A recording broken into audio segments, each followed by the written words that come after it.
لله الحمد لله رب العالمين والعاقبة للمتقين والصلاة والسلام على سيد الأنبياء والمرسلين وعلى آله وأصحابه الطيبين الطاهرين أما بعد فأعوذ بالله من الشيطان الرجيم بسم الله الرحمن الرحيم ذلك الكتاب لا ريب فيه صدق الله العظيم صدق رسوله النبي المتين الأمين الكريم ونحن على ذلك لمن الشاهدين والشاكرين والحمد لله رب العالمين.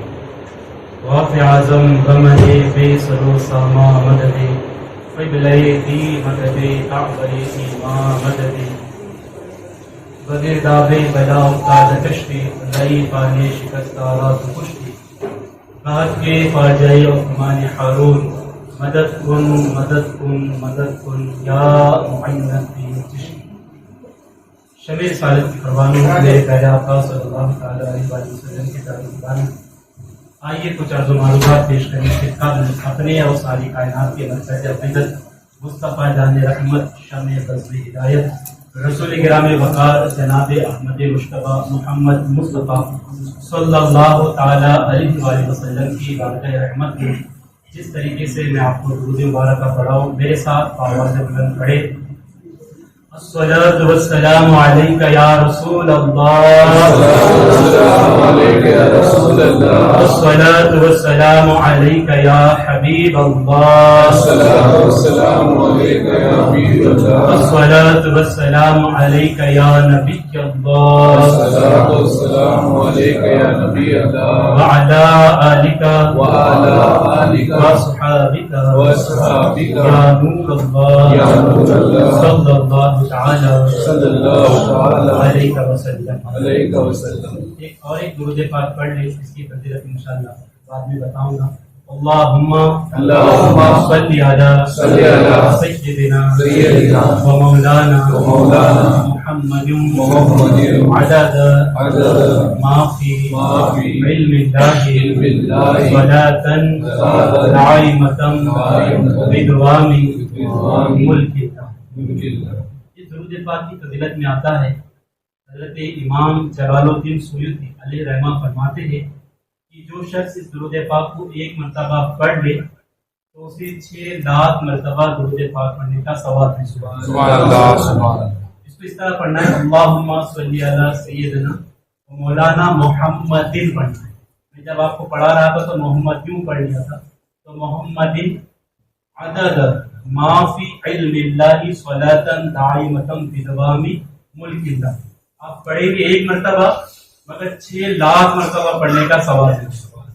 اور ہمارے آقا علیہ الصلوۃ والتسلیم فرماتے ہیں جب میرا غلام دنیا کے کسی بھی کونے سے جب مجھ پر درود پاک پڑھتا ہے تو اللہ نے مجھے وہ اختیارات عطا فرمائے ہیں کہ میں اس کے درود کو خود اپنے کانوں سے سنتا ہوں. ہم یہاں سے پکارے وہاں وہ سنے مصطفیٰ کی سماعت پہ لاکھوں سلام. اور امام بولے دور نزدیک کے سننے والے وہ کان کانے لالے کرامت پہ لاکھوں سلام. یہاں پر دیکھیے صحابہ کی شان پر قربان اور ہماری فکر پر تو ہماری فکر میں سرکار صلی اللہ علیہ وسلم کی بارگاہ میں سوال کرتے تھے. جیسے سرکار نے فرمایا جب میرا غلام دنیا کے کسی بھی کونے سے مجھ پہ درود و سلام پڑھتا ہے تو میں سنتا ہوں اپنے کانوں سے. صحابہ نے سننے کے بعد ایک سوال عرض کیا یا رسول اللہ صلی اللہ علیہ وسلم. کیا سوال جو آج کل ہمارے ذہن و دماغ میں گھومتا رہتا ہے. لوگ اسی کو بنیاد بنا کر بہت سارے لوگوں کو عشق مصطفیٰ کی چاشنی سے اور شمع مصطفیٰ سے دور کرتے ہیں.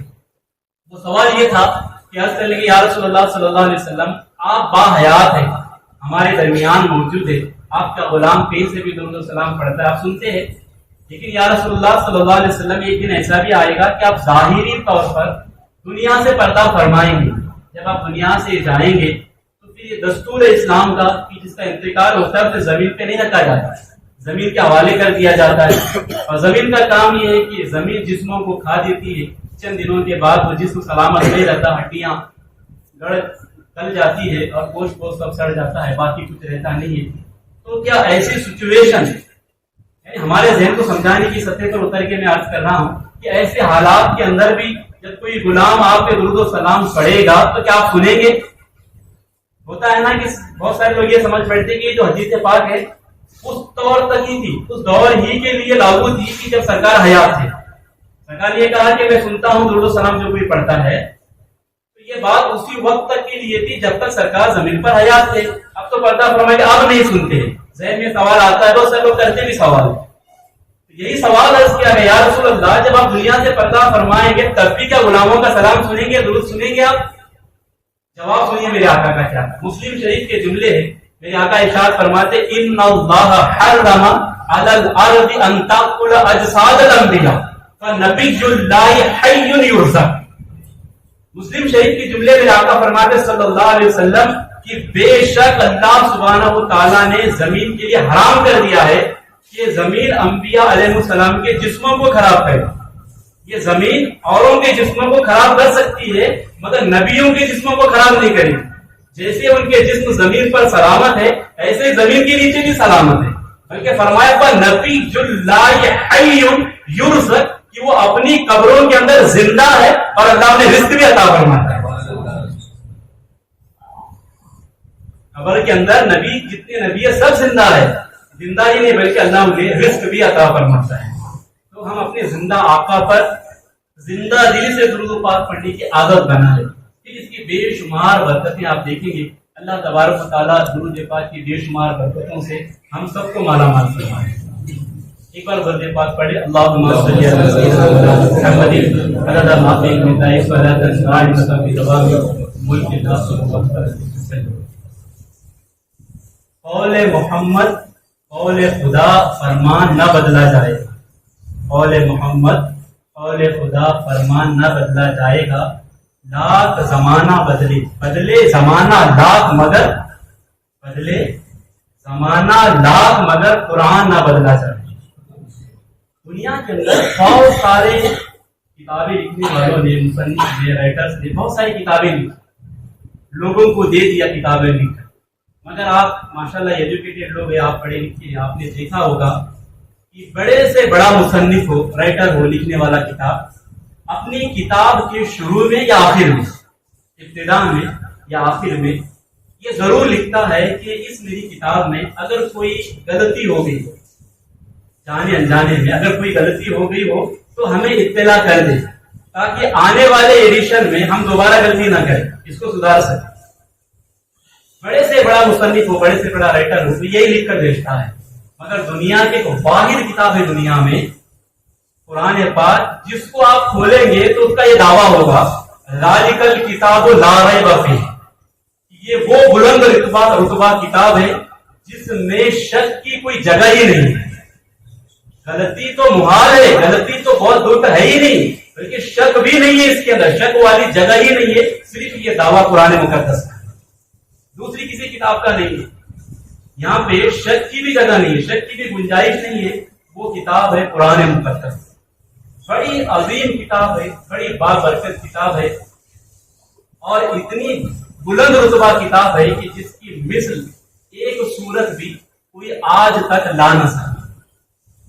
آپ جانتے ہیں حضرت امام شافعی رحمۃ اللہ تعالی وقت کے بہت بڑے امام، آپ نے ایک کتاب لکھی الرسالہ نام، ایک رسالہ لکھا جس کو الرسالہ نام دیا.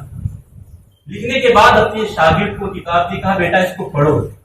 جب وہ شاگرد آپ کا پڑھنے لگا نا، وہ جیسے جیسے پڑھتے جاتا تو بہت ساری غلطیاں اوپن ہو جاتی، کریکشن آپ کرنے لگے. کہا یہاں کی جگہ اگر یہ جملے کی جگہ یہ ہوتا، یہ بات کی جگہ یہ لکھ دیتا، یہ سینٹینس کی جگہ یہ لکھتا، یہ لفظ کی جگہ یہ لکھتا. ایک مرتبہ اس نے پڑھا، آپ نے کریکشن کیا، اس کی جگہ یہ لکھو. جب کریکشن ہوگا دوسری مرتبہ پھر اس نے پڑھا، پھر نئے غلطیاں آپ کو نظر آئی، نئے غلطیاں اس کے اندر نظر آ رہی. کہا بیٹا یہاں پر یہ لکھو، یہاں پر یہ لکھو. بتایا جاتا ہے کہ آپ نے جو رسالہ لکھا الرسالہ، اس کو آپ کے شاگرد نے ایک روایت کے مطابق 70 مرتبہ پڑھا، ایک روایت کے مطابق 80 مرتبہ پڑھا. تو ہر مرتبہ نئی نئی غلطیاں آپ کو نظر آنے لگی، نئے نئے کریکشن آپ کرتے گئے. 70 مرتبہ جب پڑھ چکا نا تو آپ نے اپنے شاگرد سے کہا چھوڑ دے اس کو چھوڑ دے. یہ شافعی کی لکھی ہوئی کتاب ہے، یہ ہو ہی نہیں سکتا کہ اس میں غلطی نہ ہو. یہ شافعی کی لکھی ہوئی کتاب ہے. یہ ہو ہی نہیں سکتا کہ اس میں غلطی نہ ہو. صرف واحد کتاب ہے جس میں غلطی ہی نہ ہو, وہ قرآن پاک ہے. اس کے علاوہ دنیا میں کوئی کتاب ہے ہی نہیں جس میں غلطی نہ ہو. صرف واحد ہے کتاب قرآن پاک جس میں غلطی تو چھوڑو, شک کی بھی جگہ نہیں. ذالک الکتاب لا ریب فیہ, اس میں وہ بلند رتبہ کتاب ہے جس میں شک کی بھی کوئی گنجائش, کوئی جگہ باقی نہیں ہے. حضرت جنید بغدادی رحمۃ اللہ تعالی وقت کے بہت بڑے ولی, آپ جو ہے غوث پاک سے بھی پہلے کے بزرگ, آپ نے اپنے ایک مرید کو بلایا اور بلانے کے بعد اسے ایک صندوق دیا, پیٹی جو کہتے ہیں صندوق, اس کو صندوق دیا. کہا بیٹے اس کو کھول کر مت دیکھنا, اسے لے جا کر دریائے دجلہ میں پھینک دینا. اس نے کہا جی حضور. اور وفادار مرید وہی ہوتا ہے جو پیر کی باتوں کو مانے, ان کے حکم کو مانے, ان کی راز کی باتوں کو راز ہے. ورنہ ہم اور آپ تو بس سامنے تو وفادار نظر آتے ہیں مگر پیچھے نظر نہیں آتے. ایک بزرگ تھے, وہ بہت سارے مریدین تھے, وہ لوگوں سے کہتے کہ جو میرا مرید ہوگا نا وہ میری چھتری کے نیچے قیامت کے دن آئے. بزرگوں کے جملے بڑے پیارے ہوتے ہیں. کیا کہتے تھے؟ جو میرا مرید بنے گا نا کل قیامت کے دن, جو سوال نیچے پہ سورج ہوگا ہے نا, لوگ پسینے میں ڈوب رہے ہوں گے اپنے اپنے گناہ کے حساب سے. کوئی گھٹنے تک پسینے میں ہوگا, کوئی کمر تک, کوئی سینے تک, کوئی پسینے میں ڈبکیاں کھاتا رہے گا. تو ایسے حالت میں جو میرا مرید ہوگا وہ میری چھتری میں آئے گا, اسے کوئی پریشانی نہیں ہوگی. تو لوگ دامن سے وابستہ ہوتے. ایک بوڑھی بھی تھی جو آپ کی مریدہ تھی, اس نے پوچھنے لگی حضور آپ یہ جملہ کہتے ہیں نا جو میرا مرید ہوگا کل قیامت کے دن میری چھتری کے نیچے آئے گا, حضور لاکھوں کی تعداد میں آپ کے مرید ہیں ہے نا, چھتری میں 2-4 لوگ آتے ہیں نا, کتنے لوگ آتے ہیں؟ چھتری کس کو بولتے ہیں؟ آپ چھتری مت بولیے, شامیانہ بولیے تاکہ سارے لاکھوں لوگ اس کے نیچے آ جائے. آپ چھتری کہتے ہیں, مجھے یہ بات ہضم نہیں ہوتی ہے. تو وہ بزرگ کہنے لگے, بوڑھی بھی دیکھنا چاہتی ہے, تم میرے جملے پہ غور نہیں کرتے. کہا کیا حضور؟ میں یہ کہتا ہوں جو میرا سچا مرید ہوگا نا وہ میری چھتری کے نیچے آئے گا. جو میرا سچا مرید ہوگا نا وہ میری چھتری کے نیچے آئے گا. کہا حضور یہ لاکھوں کی تعداد میں مریدین ہیں آپ کے, چلو مان لیا 50% جو ہے نا آپ کے وفادار نہیں ہے, 50,000 تو ہے نا, 50% تو ہے, وہ 50,000 ایک چھتری کے نیچے کیسے آئیں گے؟ تو آپ شامیانہ بولا کیجیے. تو آپ نے کہا نہیں تجھے میں بتاتا ہوں جو سچا وہی اس کے نیچے آئے گا. وہ کیسے آئے گا؟ کہا کل آنا, کل جو آنا نا, کل آنا, پھر آ کر میرا گریبان پکڑ کر کہنا کہ رات میرے یہاں گزاری اور فیس دینا بھول گئے, رقم دینا بھول گئے, اتنا کہہ کے سائڈ میں ہٹ جانا. اللہ اکبر. عورت آئی, مجمع بیٹھا ہوا تھا, آپ لوگوں کو واضح نصیحت فرما رہے تھے, دیوانے بیٹھ کے سن رہے تھے. تو پھر وہ عورت آئی اور عورت آ کر آپ نے گریبان باہر پکڑا. دیوانے ہوتے ہیں نا, جب اپنے کسی بڑے کو کوئی اس طرح نازیبہ حرکت کرتا ہے برداشت کون کرے گا. جیسے اس نے کالر پکڑا تو لوگ کہنے لگے یہ عورت کو کیا ہو گیا, ہمارے حضرت کو اس نے کالر پکڑا. ابھی لوگ اس کو پکڑنے کے لیے دوڑنے لگے تو حضرت نے روکا, لوگ رک گئے, اس کی بات سن لو. پھر اس نے کہا کہ رات میرے یہاں گزاری اور آپ پیسہ دینا بھول گئے. اللہ اکبر. اتنا سننا تھا. جو مجمع اٹھا تھا اس عورت کو پکڑنے کے لیے آپس میں چینی میں شروع کر دی. بولے ہم ان کو بڑے حضرت سمجھتے ہیں کہ رات وہاں گزار کے آئے کوٹے پہ, ایسے گندے کام کرتے حضرت. پھر دیکھتے دیکھتے جو لاکھوں کا مجمع تھا نا, پورا میدان خالی ہو گیا, پورا میدان خالی ہو گیا. ایک جو بوڑھی بھی تھی نا وہ اس مجمع میں آئی نہیں تھی, وہ اپنے گھر پر ہی جھوپڑے میں ہی تھی. جب لوگ اس مجمع سے واپس جانے لگے تو اس کے گھر کے سامنے سے لوگوں کا گزر ہوتا تھا اور لوگ یہی باتیں کرتے جاتے, یار حضرت نے ایسے حرکت کی, ہمیں نہیں پتا تھا, ہم ان کے مرید بن کے اتنے بڑے پیر صاحب بنے بیٹھے اور ایسے کام کرتے. لوگ یہ گفتگو کر رہے تھے نا, وہ بوڑھی بھی کے کان پر ان لوگوں کی آواز پڑی. اس نے سنا کہ ہمارے حضرت کے حوالے سے لوگ ایسے کہتے ہیں. تو بوڑھی بھی نے گھر میں جو کچھ اس کے برتن وغیرہ تھے نا وہ بیچ دیے, اور جو رقم آیا وہ رقم لے کر آئی. اور جہاں وہ عورت نے ان کے پیر صاحب کو یہ روکا تھا کہ آپ میری فیس دینا بھول گئے, آپ نے رقم نہیں دیا, تو وہاں پر آئی اور آ کر اس نے اس عورت کو پکڑ کر کہا تو پیسے دینے کی بات کرتی ہے, یہ لے پیسوں کی کٹی. اس کے پاس آئی تھی جو برتن بیچی تھی, وہ پوری وہ پیسوں کی نوٹ کی وہ بنڈل جو تھی وہ لے کر اس کے چہرے پہ ماری. اس نے مار کر کہتی ہے جتنی فیس بنتی ہے تیری لے کے چلی جا, کبھی میرے پیر پر انگلی مت اٹھا. اتنا کہنا تھا کہ پیر صاحب نے اس بوڑھی کو اپنی چھتری میں لیا. کہا تو یہ سوال کرتی تھی نا کل قیامت کے دن کتنے لوگ آپ کی چھتری کے نیچے آئیں گے, جو سچا ہوگا وہ میری چھتری کے نیچے آئے گا. دیکھ میری چھتری کے نیچے کون آیا ہے. تو شمع رسالت کے پروانوں, پیر